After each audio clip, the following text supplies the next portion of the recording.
경제 현안을 보다 쉽게 풀어보는 경제 읽기 시간입니다.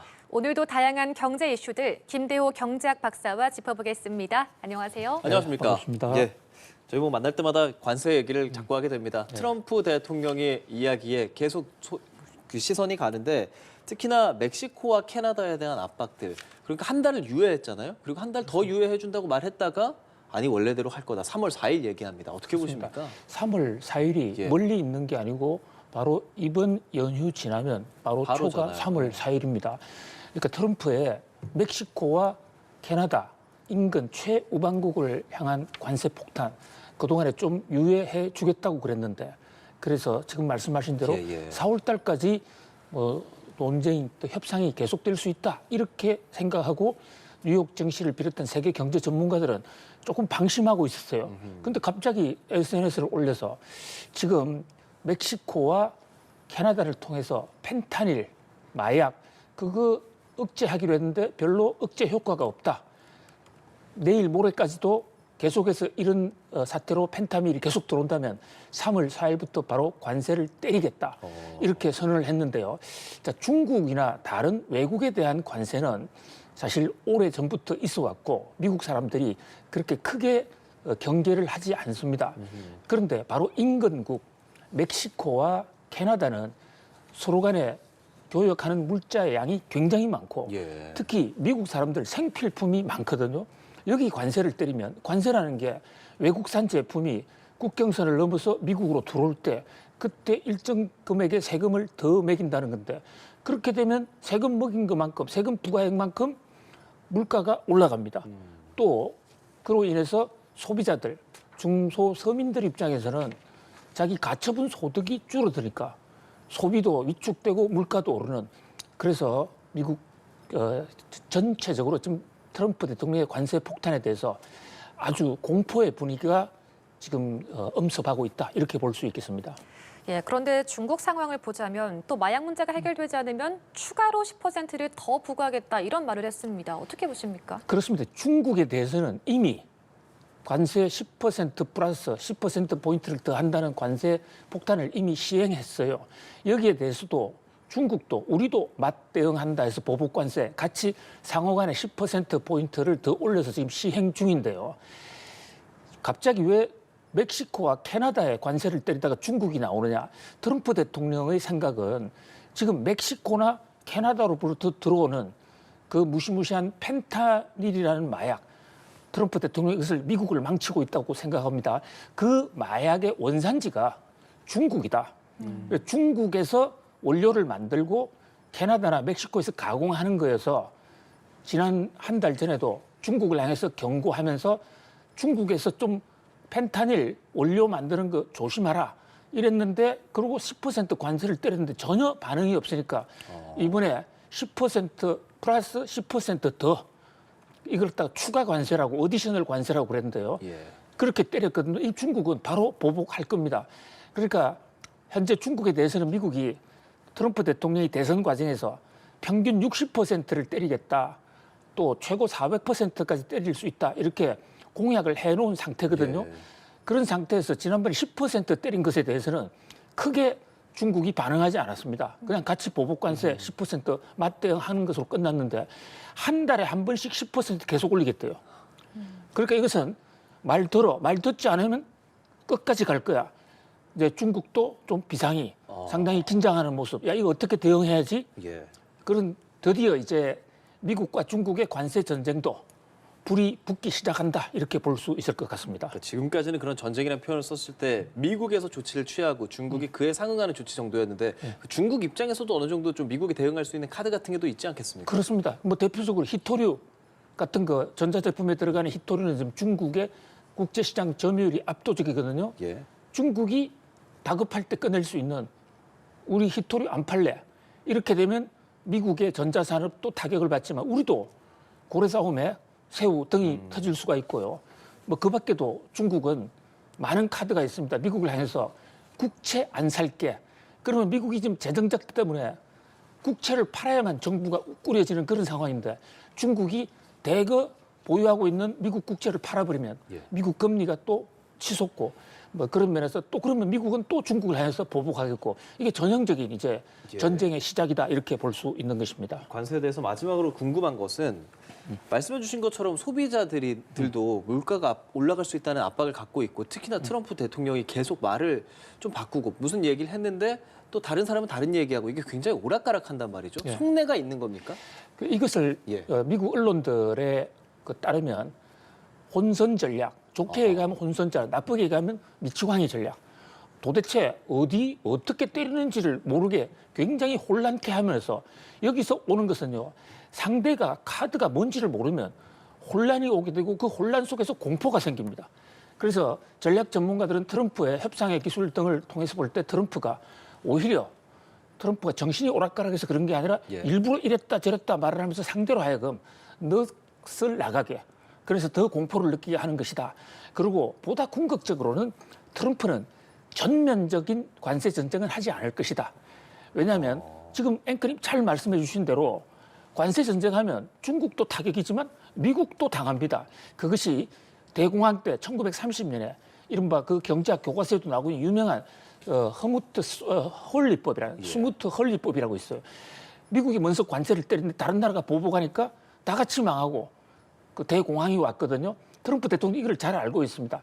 그런데 치킨 게임이라고 그러죠. 최악의 상대를 공포 속으로 몰고 간 다음에 원하는 바를 끄집어내고 이번에 나온 것은 일단 펜타닐을 막아라. 근데 4월 달부터는 그 밖에도 공정, 무역, 환율 지금 줄줄이 대기하고 있거든요. 그러면서 관세 전쟁은 지리하게 아주 지속적으로 계속될 겁니다. 그러나 그게 1930년대처럼 대공황 전면전으로까지는 안 갈 것이다. 라는 데 경제학자들은 좀 방점을 찍고 있습니다. 지금 이런 관세 위협 때문인지 원달러 환율도 계속해서 올라가고 있거든요. 보니까 1,450원대로 올라섰습니다. 뭐 앞으로 이런 변동성이 좀 계속해서 있을 거라고 보시나요? 그렇습니다. 관세 때문입니다. 관세 때문에 미국과 중국이 싸우고 캐나다와 멕시코와의 전쟁인데 옆에 있는 우리나라가 지금 유탄을 맞고 있는 건데요. 우리 계엄령이라든지 탄핵 정국 때문에 우리나라 돈 가치가 많이 떨어졌던 게 그게 조금씩 이제 회복되는 국면이었거든요. 그래서 환율이 좀 내리고 있었습니다. 환율이 내린다는 것은 우리가 미국 돈을 바꿀 때 그 교환 비율을 조금 적게 줘도 미국 돈 똑같은 양을 받는다는 얘기니까 우리 돈 가치가 상승하는 원화가치 상승입니다. 상당히 바람직하게 가고 있었는데 관세 폭탄이 터지니까요. 또 트럼프가 관세 문제를 입에 담기만 하니까 우리나라 환율이 다시 요동치고 우리 돈 가치가 떨어집니다. 왜 그러냐면요. 자, 관세는 물가 폭탄을 이야기합니다. 물가가 오르면 금리를 올릴 수밖에 없습니다. 미국이 금리를 올리게 되고 지금 금리 인하를 하고 있었는데 금리 인하를 중단하게 되고 그렇게 되면 또다시 미국 달러가 강세가 되면 우리 돈 가치가 떨어진다. 그래서 우리는 지금 우리 경제의 국제 의존도가 굉장히 높은 나라이기 때문에 이런 거대국 간의 전쟁에 결코 남의 건넌편의 불이 아니다. 우리가 직접 이해관계자다 이렇게 볼 수 있습니다. 그런 것들이 또 와닿는 게 주식 같은 경우도 사실 우리 주식이 미국 주식의 경향성에 따라가는 게 좀 없지 않아 있지 않습니까? 그렇습니다. 예. 미국 오늘 보니까 많이 떨어졌더라고요. 엔비디아 이런 데는 사실 실적 괜찮게 나온 것 같았는데 굉장히 많이 떨어졌어요. 그렇습니다. 지금 엔비디아가 떨어지고 그 바람에 미국의 나스닥 지수 또 S&P 500 지수 또 다우 지수 다 떨어졌거든요.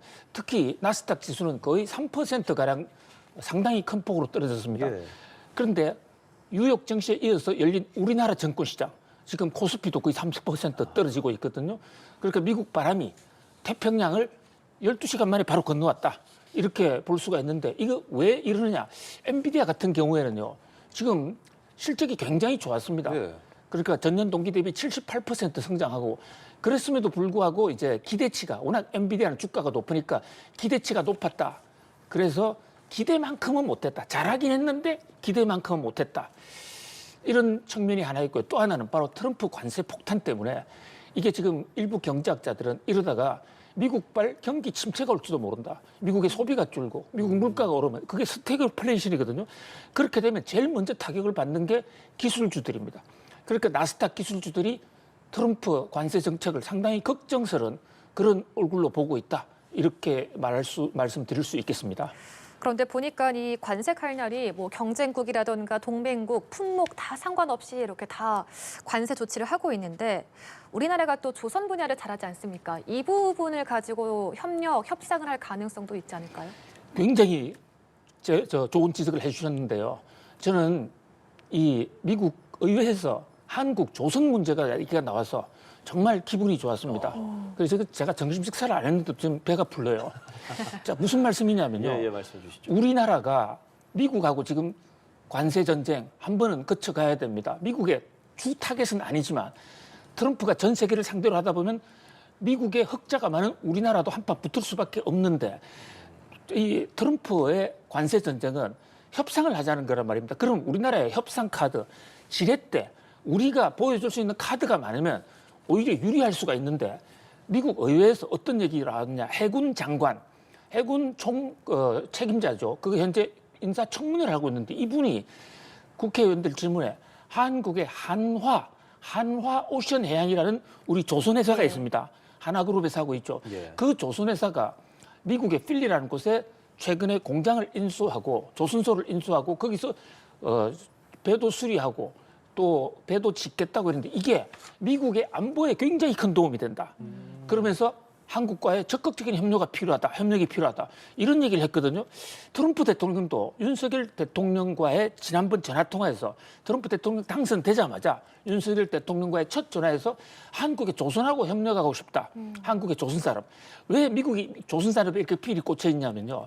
미국이 지금 미중 패권 전쟁에서 여차하면 붙을지도 모르니까 최악의 경우를 대비해서 배를 많이 늘려야 됩니다. 네. 그런데 지금 미국의 배가 중국보다 훨씬 적어요. 그런데 미국에 배를 만들 수 있는 회사가 별로 없습니다.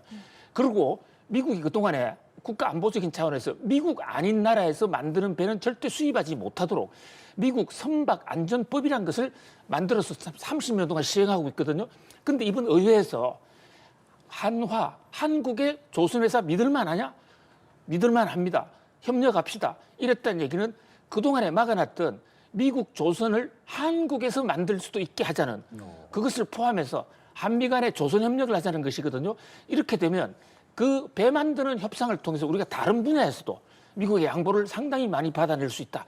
그런 점에서 상당히 든든합니다. 그렇다면 안덕근 산업통상자원부 장관이 미국에 가서 하워드 러트닉 그 상무부 장관이랑 만나서 면담도 했단 말이죠. 거기서 미국 측의 관세 조치 면제 이런 것도 조금 얘기했다고 하는데 받아들일 가능성 같이 협상해볼 여지가 좀 있겠습니까? 뭐 그렇습니다. 상당 부분 우리의 의지가 우리의 관세 인하 또는 면제 요구가 받아들여질 것으로 봅니다. 왜냐하면요. 한국과 미국은 중국이나 일본하고는 다른 나라 우리는 한미 간에 한미 FTA 자유무역 협정이 맺어져 있고 그렇죠. 두 나라 간의 관세가 거의 제로입니다. 그러니까 상호주의 자, 상대방이 우리를 때리니까 같이 때린다는 보복 관세 할 게 없어요. 서로가 지금 낮은 관세. 그런데 미국이 전 세계를 향해서 관세를 때리다 보니까 철강, 알루미늄, 전기차, 또 의약품, 반도체 이 5개 종목에 대해서 예외 없이 때린다 하다 보니까 한국도 들어갔단 말이죠.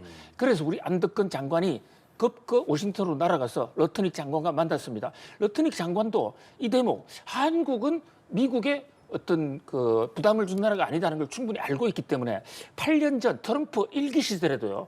철강 같은 경우에 전 세계를 향해서 관세를 때리면서도 한국에 대해서는 일정 양까지는 제로 관세를 유지하는 그런 협상을 하기도 했습니다. 바로 이런 협상 관세를 할 때 조선업이 한국이 유리하고 미국을 도와줄 수 있다는 그 대목. 그것이 국회와 미국 국방부, 해군에서 얘기가 나왔다는 것은 굉장히 희망적인 얘기입니다. 예, 국내 주택 시장에 대해서도 좀 이야기를 나눠보고 싶어요. 다 짓고도 팔리지 않는 악성 미분양 주택이 2만 3천 가구 육박했고 이게 11년 3개월 만에 최대치라고 합니다. 이 수치 어떻게 보셨어요? 예, 지금요 우리 경제에 가장 큰 아픈 발가락인지 손가락인지 굉장히 아파요. 왜냐하면 집을 지었는데도 안 팔려요. 분양이 안 되면 우리나라 집 짓는 스타일은 프로젝트 파이낸싱이라고 해서 건설회사들이 자기가 돈이 없는데 거대한 돈을 금융기관으로 받아서부터 그 돈을 가지고 분양을 하고 분양금을 받아가지고 그렇죠. 이제 그 자금을 융통해 나가는데 이게 지금 지방 같은 데는 이게 안 팔리고 있는 것입니다. 예. 근데 악성 미분양이라는 것은요 일반 미분양 그거 자체도 미분양이라는 것 자체는 악성입니다만 경제 용어로서 악성 미분양이라고 하면 예. 저게 집을 다 입주하고 옆에 불도 켜고 다 사는데 그래도 안 팔리는 집. 그것을 경제학적 용어로 악성 미분양이라고 그러거든요. 그러니까 처음에 분양할 때는 공사 중에 분양하는데 완공해도 안 팔린다. 그러니까 건설업자는 프로젝트 파이낸싱 그 돈을 못 갚는 상황이거든요. 근데 이게요. 우리나라가 지금 부동산 가격이 상당히 안정돼 있는 편이고 서울 일부 지방은 지금 오르고 있어요. 예. 그런데 지방은 상당히 지금 그러니까 양극화 현상이 지역별 양극화 현상이 굉장히 큰데 이게 4, 5년 전부터 우리가 전국적인 주택 보급률을 높이기 위해서 그러니까 서울보다는 지방의 아파트 공급 물량을 대폭 늘렸거든요. 예. 근데 그게 지금 미스매칭이 돼서 그게 안 팔리면서 건설회사가 어렵고 그래서 건설회사가 지금 부도가 나는 회사가 많습니다. 심지어 지금 롯데 건설 같은 데도 본사를 팔겠다고 지금 내놨습니다. 이제 이런 상황인데 건설업체가 어려우면 돈 빌려준 프로젝트 파이낸싱을 해준 금융기관이 어렵고 금융기관이 어려우면 결국 나라 경제가 어려울 수 있다. 이 아픈 손가락 이거 어떻게 해소하느냐. 국민적 좀 지혜를 모아야 할 것으로 보여집니다. 예, 알겠습니다. 자, 오늘 김대호 경제학 박사와 함께 경제 읽기 시간 나눠봤습니다. 예, 말씀 잘 들었습니다. 고맙습니다. 감사합니다.